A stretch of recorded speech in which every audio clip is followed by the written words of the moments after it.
एक लम्हे को सोचो, अगर तुम ऐसे शख्स से मिलो जो अंधे को देखने वाला बना दे, बहरे को सुनवा दे, मरे को जिंदा कर दे और मिट्टी के परिंदे बनाकर अल्लाह के हुक्म से उड़ा दे, मगर फिर भी वह एक इंसान से डर कर पहाड़ की तरफ भागे, तो यह बात इंसान को हैरान करती है। हजरत ईसा अलैहिस्सलाम तेजी से पहाड़ की तरफ जा रहे थे कि एक आदमी ने जोर से पूछा कि ए अल्लाह के नबी, आप कहां जा रहे हैं? आप तो घबराए हुए लगते हैं, हालांकि पीछे कोई दुश्मन भी नहीं है। आपने जवाब दिया, मैं एक अहमका से भाग रहा हूं, मुझे रोको मत। वह आदमी हैरान होकर बोला, क्या आप वही नहीं जिनकी दुआ से अंधा ठीक हो जाता है और बहरा सुनने लगता है? आपने फरमाया, हाँ मैं ही हूं। उसने पूछा, क्या आप वह नहीं जो अल्लाह के हुक्म से मर्दों को जिंदा कर देते हैं?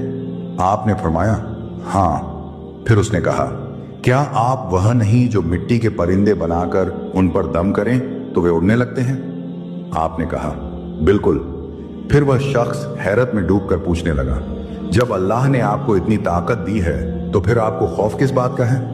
हजरत ईसा अलैहिस्सलाम ने फरमाया, उस रब की कसम जिसके इस्म आजम को मैंने अंधों पर पढ़ा तो वे देखने लगे, बहरों पर पढ़ा तो वे सुनने लगे, मर्दों पर पढ़ा तो वे उठ खड़े हुए, पहाड़ों पर पढ़ा तो वे हट गए, मगर मैंने इसी इस्म आजम को अहमक पर लाखों बार पढ़ा और उस पर कोई असर न हुआ। उसने पूछा, या हजरत ये कैसे मुमकिन है कि हर मर्ज पर असर हो मगर हमाकत पर न हो? आपने फरमाया, हमाकत कोई आम बीमारी नहीं बल्कि अल्लाह का अजाब है। सबक यह है कि बेवकूफ की सोहबत से तन्हाई बेहतर है।